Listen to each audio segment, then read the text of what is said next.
Have you heard about the ancient Egyptians? Of course, you've heard about the ancient Egyptians. Who hasn't heard about the ancient Egyptians? They're so cool. They're, of the ancient peoples, almost definitely the one that has gotten the most of the world's obsession, for pretty understandable reason. They made really big pyramids and a giant sphinx, maybe other giant animals, definitely other giant animals, and like statues of their gods, and these temples that have lasted for thousands of years and had a fair bit of interaction with other ancient civilizations that sort of transmitted a lot of their culture, if not in practice, certainly in record through history to the modern day.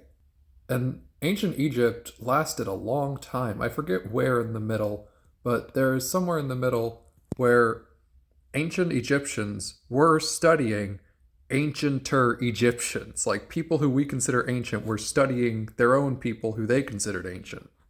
They really went for a long time. And I mean, technically, as far as I know, people have been living there pretty continuously the whole time, so still. There's a thing that ancient Egyptian rulers would do because of politics that would happen across generations and wanting to have legacy, wanting people to know about you after you're gone. The politics part is that people would, subsequent rulers, if they wanted to tarnish a former ruler's legacy, destroy it, they would go and anywhere where records were put on public places, as much of Egypt was done in stonework, very important buildings at least, they would have their names and their stories and their legacies chiseled in hieroglyphs and symbology into their buildings and their temples. So people could come after and scrape these things off.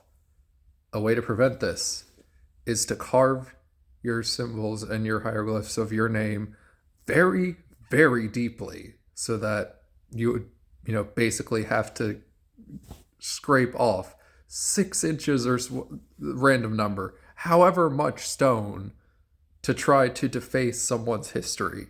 Makes it a lot harder. The Trump administration has made a big effort to trying to destroy a lot of history and a lot of other knowledge. They have done a lot of damage. He has done a lot of damage, he and the people with him.